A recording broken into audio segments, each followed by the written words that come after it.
صدیاں پہلے یا کچھ 100 سال پہلے تک وہاں پہ اگوری بابا خود پیدل بھی چلے جاتے تھے اور اپنی شکتیوں کو استعمال کرتے ہوئے طاقت کے ذریعے بھی وہاں پہ پہنچ جاتے تھے اور تپسیہ کرتے تھے، اور ان کی تپسیہ مہینوں تک جاری رہتی تھی، جہاں پہ کوئی انسان تو درکنار پرندہ بھی نہیں جاتا تھا۔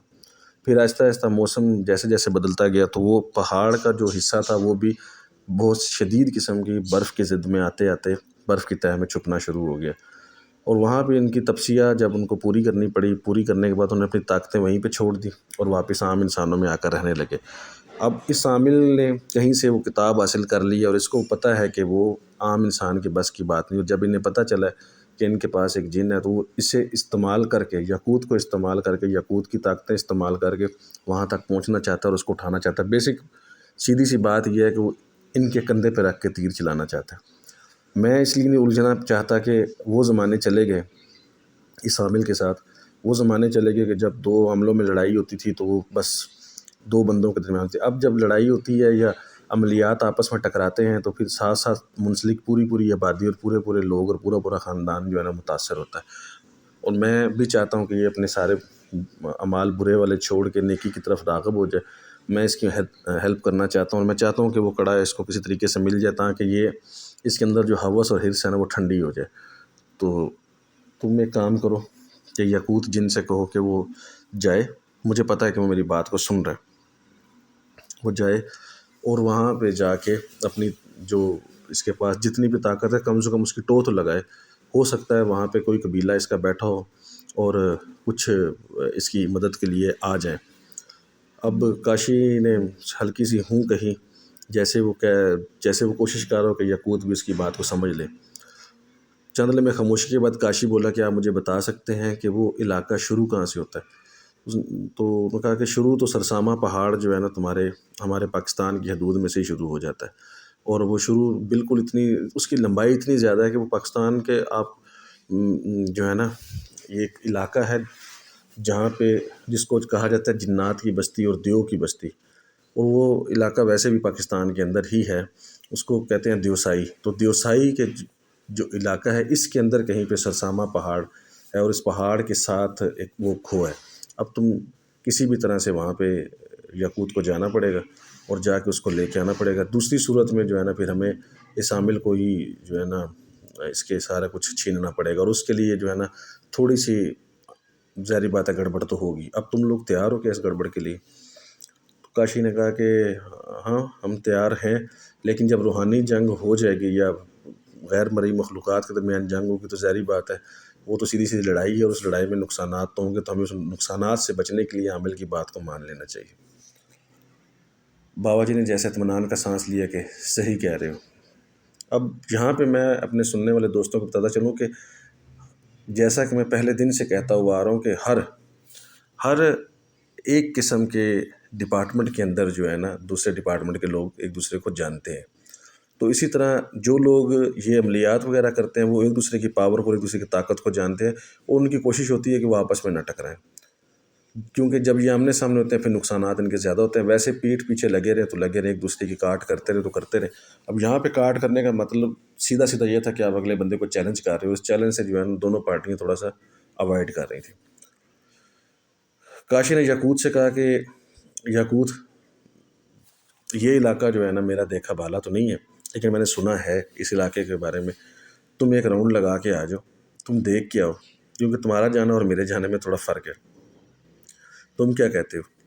یاقوت نے کہا کہ دیکھو تم بے فکر ہو، یہ میرا مسئلہ ہے، میں اس مسئلے کو حل کر لیتا ہوں، کیونکہ اگر میں نے اسے نہیں کیا تو یہ مجھے قابو میں کرنے کی کوشش کرے گا، اور میں ایک دفعہ سے پھر قید میں نہیں جانا چاہتا، اور اگر تم نے مجھے بچانے کی کوشش کی تو سیدھی سی بات ہے تم اس سب کے زیر اثر آ جاؤ گے، جب تم زیر اثر آؤ گے تو تمہیں بھی نقصان ہوگا۔ اب کیا ہوا کہ کاشی نے کہا کہ ٹھیک ہے تم جاؤ اور میں تمہارا انتظار کرتا ہوں۔ یاقوت نے لمبا سا سانس لیا جیسے کہہ رہا ہو کہ الوداع میرے دوست۔ یاقوت کی پرواز اب دیوسائی کی طرف سے، دیوسائی اس کے لیے پہنچنا مشکل نہیں تھا کیونکہ وہ تو ایک جن تھا، اور ہم تو انسان ہیں، ہمیں جانے کے لیے ویسے گاڑی پہ 48 گھنٹے لگا لیں، بس 24 گھنٹے تو کنفرم ہے، اور اس سے آگے دیوسائی جانے کے لیے الگ سے 6 سے 7 گھنٹے درکار ہوتے ہیں۔ اور جہاز پر بھی ہمیں تقریباً 1.5 سے 2 گھنٹے لگتے ہیں، تقریباً 1.5 گھنٹہ تو مسٹ ہے۔ اچھا، اب کئی دفعہ تو خیر وہاں پہ فلیٹ ملتی بھی نہیں ہے۔ یاقوت نے جیسے ہی پرواز بھری اور اس کی قدموں نے دیوسائی کو چھوا، تو یاقوت جن ہونے کے باوجود ایک دفعہ اس علاقے کی خوبصورتی دیکھ کے حیران رہ گیا۔ چاروں طرف دور تک حد نگاہ جو ہے نا میدان تھے، پہاڑی میدان جن پہ گھاس تھی، چھوٹے جانور جنہیں وہاں پہ بھورے ریچھ کہا جاتا ہے، چھوٹے چھوٹے وہ پدکتے پھر رہے تھے۔ بھورے ریچھوں کا مسکن کہلاتا ہے دیوسائی۔ آسمان پر بادل چھائے ہوئے تھے اور یوں لگتا تھا جیسے بالکل آپ انہیں ہاتھوں سے بھی چھو سکتے ہو۔ اور جہاں سے آگے سبزہ ختم ہوتا تھا وہاں سے آگے دور تک سفید سفید پہاڑ تھے۔ ان پہاڑوں میں جو ہے نا یاقوت نے اس مسکن کو ڈھونڈنا تھا جس میں اگوری نے اپنی تپسیہ مکمل کی تھی۔ اس نے کہ لمبا سانس لیا، کوئی انسان تو درکنار وہاں پہ بس کوئی چیز نظر ہی نہیں آ رہی تھی۔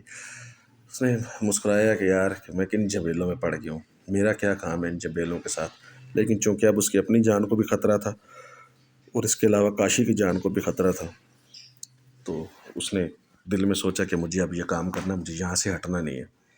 اس نے پھر سے پرواز بڑھی اور وہ سفید برف والی سائڈ پہ چلنا شروع ہو گیا۔ ابھی تھوڑی دیر ہی گزری تو اسے یوں لگا کہ جیسے اس کے ارد گرد کچھ اور چیزیں بھی پرواز کر رہی ہیں۔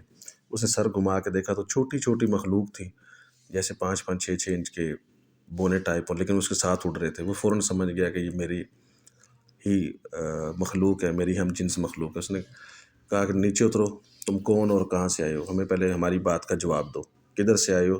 تمہارا قبیلہ کون سا ہے؟ تمہارا قوم کون سی ہے؟ ہمارے سردار کے پاس چلو، تم اس طرح بغیر اجازت کے ہمارے علاقے میں پرواز نہیں کر سکتے۔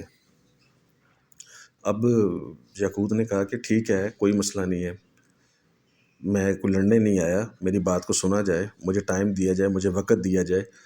تو انہوں نے کہا نیچے آ جاؤ، ہمارے قبیلے میں چلو۔ تو یاقوت نے کہا ٹھیک ہے۔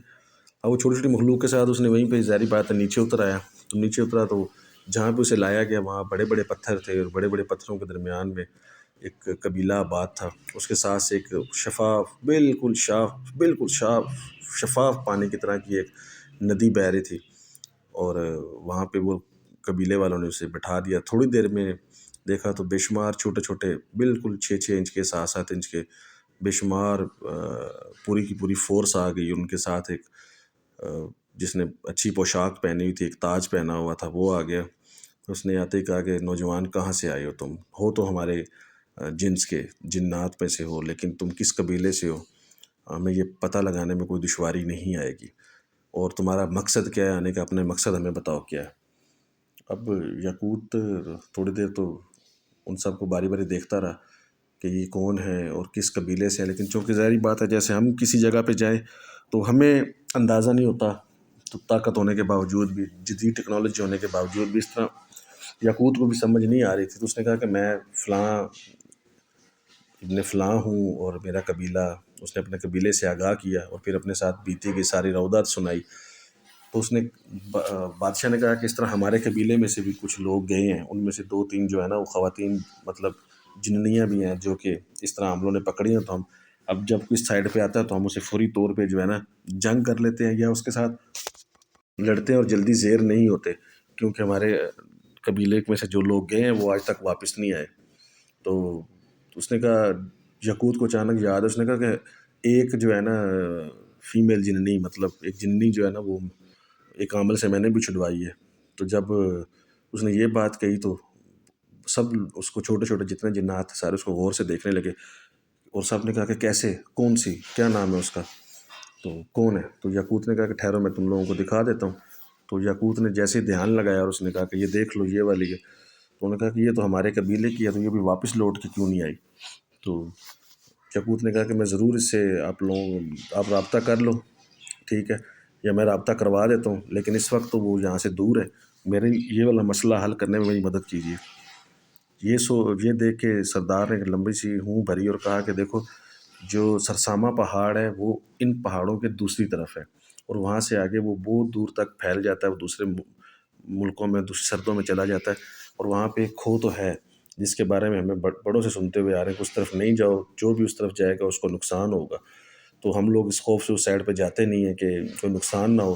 اگر تم جانا چاہتے ہو تو ہم تمہیں وہاں تک راستہ بتا دیتے ہیں، سمجھا دیتے ہیں، تم وہاں تک چلے جاؤ، جا کے دیکھ لو تمہیں چاہیے کیا۔ تو جب یاقوت نے کہا کہ مجھے اس کھو کے اندر پڑا ہوا ایک کڑا ہے، ایک کٹوا ہے، وہ کٹوا میں نے اٹھانا ہے، اور اگر میں اس کو اٹھانے میں کامیاب ہو گیا تو عامل کو دے دوں گا، اور عامل جو ہے نا وہ مجھے قید نہیں کرے گا، کیونکہ میں قید نہیں ابھی ہونا چاہتا، اور جو ایک لڑکی ہے، انسانی خاتون ہے، ہم اس کی زندگی بچانا چاہتے ہیں۔ تو وہاں پہ 2-3 عامل جو ہے نا اور بھی ہیں جو اس کام میں شامل ہیں، لیکن ان کی طاقت جو ہے نا اس کے برابر نہیں ہے، یا وہ شاید تصادم کرنا نہیں چاہتے ہیں۔ تو مجھے بتایا جائے کہ میں اب کیا کروں۔ تو سردار نے کہا کہ ٹھیک ہے، ہم تمہیں وہاں تک رہنمائی کر دیتے ہیں۔ یاقوت جی نے کہا کہ ٹھیک ہے، میں جانے کو تیار ہوں۔ اب چونکہ یہ ہوائی، اس لیے اس پہ زیادہ ٹائم لگ نہیں رہا تھا، لیکن سردار کی بات نے یاقوت کو چونکنے پہ مجبور کر دیا۔ سردار نے کہا کہ اس کا فیصلہ میں نہیں کر سکتا، اس کا فیصلہ ہمارے قبیلے کے بزرگ جن جو ہے نا وہ کریں گے، اور مجھے ان کا انتظار کرنا ہے۔ وہ آتے ہیں تو وہ ہمیں فیصلہ بتائیں گے کہ آپ کو کس طرح سے وہاں تک پہنچانا ہے۔ یاقوت نے کہا کہ وہ کب تک آ جائیں گے، کیونکہ ہمارے پاس ٹائم جو ہے نا وہ 7 دن کا، اور آج 3 دن ہو چکے ہیں۔ میں نے واپس جانا ہے اور جا کے اس خاتون کو اس عذاب سے بچانا ہے۔ تو ایک جن بولا کہ تمہیں انسانوں کے کام آنے کی کیا ضرورت ہے، کیا تم کسی کے قیدی ہو؟ تو یاقوت کہنے لگا میں قیدی نہیں ہوں، میں دوست ہوں کسی کا، اور اس کا کام بھی یہی ہے کہ وہ بس انسانوں کے کام آتا ہے، اور دکھی اور ضرورت مند لوگوں کے۔ تو مجھے بس عادت پڑ گئی ہے کہ ضرورت مند لوگوں کے کام آنا ہے میں نے۔ تو جنوں نے ہنسنا شروع کر دیا کہ جب وہ ہمیں پکڑ کے لے کے جاتے ہیں، یا جب وہ ہمیں اپنے بس میں کر لیتے ہیں، تو کیا ہم انہیں تھوڑا سا تکلیف میں نہیں دیکھ سکتے؟ تو یاقوت نے کہا کہ نہیں، ایسا نہیں ہونا چاہیے، کہ ایک ضروری ہے کہ جیسا ایک کرے ویسا دوسرے کو بھی کرنا چاہیے، ہمیں تھوڑا سا مختلف سوچنا چاہیے۔ تو سردار نے کہا کہ ٹھیک ہے، تم کچھ کھانے پینے کا بندوبست کرو، تم مہمان ہو، تو ہمارے بزرگ جن آتے ہیں تو وہ تمہیں اس بارے میں مکمل آگاہی دیں گے کہ اس سرسامہ پہاڑ کی کھو تک کیسے جانا ہے، کیسے پہنچنا ہے، اور اس کے بعد وہ تمہاری کچھ نہ کچھ ضرور ہیلپ کریں گے۔ میری طرف سے رضامندی ہے کہ تم وہاں پہ جا سکتے ہو۔ کس نمبر 49 میں آپ کو بتاؤں گا کہ سرسامہ پہاڑ کی کھو تک یاقوت کیسے پہنچا، اس نے کیسے وہاں سے اپنا کڑا اٹھایا، واپس گیا تو کیا عمل اپنے وعدے کا پاس رکھ پایا، یا پھر ایک نئی جنگ شروع ہو گئی۔ چلتا ہوں، الوداع کہتا ہوں، اللہ حافظ، السلام علیکم۔